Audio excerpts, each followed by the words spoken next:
119편 시편 119편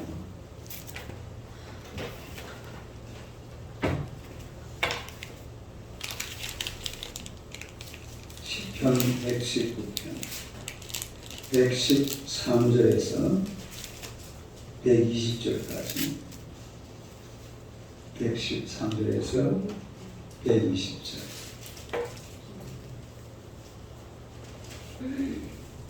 오늘 이학순 집사님 안 오셨어요? 아니 왔어요. 손녀. 아, 강원가네. 손녀가 온다고. 113절에서 120절입니다. 교도하겠습니다. 내가 두 마음 품는 자들을 미워하고 주의 법을 사랑하나이다. 주는 나의 신처여 방패시라. 내가 주의 말씀을 바라나이다. 너의 행악자들이여 나를 떠날지어다. 나는 내 하나님의 계명들을 지키리로다. 주의 말씀대로 나를 붙들어 살게 하시고 내 소망이 부끄럽지 않게 하소서. 나를 붙드소서. 그리하시면 내가 구원을 얻고 주의 율례들에 항상 주의하리이다. 주의 율례들에서 떠난 자는 주께서 다 멸시하셨으니 그들의 소유수는 허무함이니이다. 주께서 세상의 모든 악인들을 지꺼이 같이 버리시니 그러므로 내가 주의 증거들을 사랑하나이다. 내 육체가 주를 두려움으로 떨며 내가 또 주의 심판을 두려워하나이다. 할렐루야. 인사하겠습니다. 곁에 계시니 마음이 든든합니다. 한번 더 인사합시다. 당신은 기적의 주인공이십니다. 할렐루야. 네, 오늘의 말씀은 여순이가 수요일 날 없으니까 이상한데. 금방 갔어요. 아, 처음에 그래. 딸이 온다고 네. 전화가 왔다. 주의 법을 뭐이래? 나와요. 안 보이니. 그러게. 물이 다 됐는가? 주의 법을 사랑하라. 한번 읽어보세요. 주의 법을 사랑하라. 주의 법을 사랑하라. 주의 법을 사랑하라. 그리고 113절 한번 봅시다. 113절. 가면 읽으라고. 시작. 내가 두 마음 품는 자들을 미워하고 주의 법을 사랑하나이다. 여기 보면은 두 마음 품는 자. 우리 크리스천들은 한 마음으로 삽니다. 한 마음. 다르게 한 마음. 무슨 마음? 왜 사람들이 그러잖아요. 저 말이 진정성이 있느냐. 예를 들어서 사과를 하는데 저게 진정성이 있느냐. 이런 말이 사실은요. 복음이 없었어요. 이게 늘 두 마음으로 살아요. 하는 말 다르고 생각 다르고 행동 다르고 이게 다르다 보니까 자기가 다르니까 남도 어떻게 보여요? 다르게 보인다. 그렇게 보여요. 그래가지고 누가 뭐라 하면 저게 과연 진정성이 있는 거냐 이렇게 이야기를 한다. 그러니까 그리스도인들의 삶이라는 것은 한 마음의 삶, 한 마음의 삶. 어디라도 한 마음을 가지고 우리가 살아야 될 줄로 믿습니다. 호세아서 10장 2절 한번 찾아요. 호세아서 10장. 지금 추워요. 춤을 좀 끄세요. 뒤에. 호세아서 10장 2절.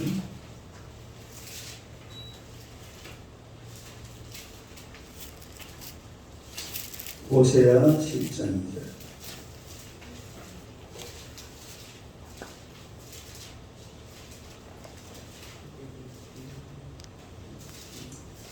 호세아 10장 2절입니다. 2절. 한번 읽어봐요. 시작. 그들이 두 마음을 품었으니 이제 벌을 받을 것이다. 하나님 이것에 대한 쳐서 깨뜨리시며 주상을 것이리라. 우선 마음, 두 마음. 두 마음. 그러니까 이 호세아서에 나오는 두 마음이라는 것은 하나님도 섬기고 또 무엇도 섬기고 우상도 섬기고 하나님도 섬기고 우상도 섬기는 호세아서는 음란한 여인이 나오잖아요. 고멜이라는 그 음란한 여인이 나오는데 이 구약 성경에서 말하는 음란한 여인은 우상을 말합니다. 우상. 다른 우상 숭배. 그러니까 입으로는 하나님 부르면서 알고 보면 지금 뭘 숭배하고 있다고? 우상을 숭배하고 있다는 거. 이게 한 마음이 아니라 무슨 마음이라고? 두 마음이다. 이런 두 마음을 가진 그런 모습을 보게 되죠. 그 다음에 야고보서 1장 8절 한번 봐봐. 야고보서 1장 8절. 야고보서 1장 8절 371페이지.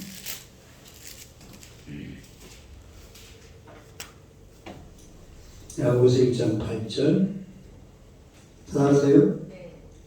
한번 읽어봐요. 시작. 두 마음을 품어 모든 일에 정함이 없는 자로다. 여기도 맨 마음 두 마음. 두 마음. 네, 두 마음을 품어 모든 일에 정함이 없는 자. 그러니까 기도를 하면서도 두 마음이에요. 기도를 하면은 하나님이 응답하신다. 그 한 마음하고 아이고 기도를 해도 뭐 설마 뭐 하나님은 이런 기도를 들어주겠네. 이 한 마음하고 그럼 몇 마음이에요? 두 마음. 그래가지고 이제 평생 가도 기도 응답이 안 오죠. 그래서 기도할 때도 마찬가지로 한 마음, 따라서 한 마음. 그 다음에 마태복음 6장 24절. 마태복음 6장 24절. 마태복음 6장 24절. 한번 읽어봐요. 시작. 한 사람이 사람이 구조를 구조를 섬기지 섬기지 못할 못할 것이니 것이니 혹 이를 미워하고 저를 사랑하거나 혹 이를 중히 여기고 저를 경히 여기라. 너희가 하는 것을 겸하여 섬기지 섬기지 못하느니라. 못하느니라. 그러니까 사람이 그런 거예요. 섬기는 것은 누구를 섬겨야 돼? 하나님을 하나님만 섬기면 돼. 재물이라는 것은 열심히 벌어가지고 잘 사용하면 됩니다. 할렐루야. 열심히 벌어서 잘 쓰는 게 재물이지. 재물을 숭배하고 재물을 섬기는 이런 거는 정말 잘못된 거죠. 그런데 불구하고 여기 세상이 어때요? 하나님을 안 섬기고 누구를 섬겨? 재물을 섬겨요. 재물. 네? 오늘 내가 네팔 청년들을 전도하고 왔는데 어떤 그 여학생들이 내려오더라. 그래서 얘기를 하니까 말이 제법 통해요. 나중에 알고 보니까 한 청년은 크리스찬이에요. 네팔에서 교회를 다녔다. 내가 물어봐. 네팔에도 교회가 있어요? 있습니다. 근데 교회를 그동안에 처음에 좀 나왔는데 못 나갔대. 왜 못 나갔냐면 주일날 알바하러 간다. 주일날 이제 8시 반에 알바하러 가면 식당에 몇 시에 마친다고요? 저는 8시 반에 마친다고 그랬죠. 그럼 하루에 몇 시간 근무하는 거예요? 12시간. 예. 우리 그 수당이 얼마예요? 1시간. 10,000원씩이잖아. 그러면 토요일, 일요일 가니까 얼마 벌어요? 24만. 그렇지, 지금. 그래서 주일날 교회를 못 나가는 거죠. 그 사람들이 보는 거예요. 우리가 하나님만 섬기는 것은 십계명을 보면은 잘 정리가 되어 있어요. 1에서 4계명은 누구 계명이에요? 하나님 계명이잖아. 하나님을 경배하라 이 말이거든요. 그 다음에 5계명에서 7계명은 무슨 계명? 인간관계. 요거는 인간, 사람. 네? 사람에 관한 개념. 이거는 뭘 해야 돼? 사랑. 하나님은 경배. 경배. 그 다음에 8절에서 10계명은 뭐예요? 이웃. 이 물질이잖아. 물질은 뭐 하는 겁니까? 사용하는 겁니다. 사용. 이게 다 정리가 돼야 돼요. 네? 한번 해봐. 시작.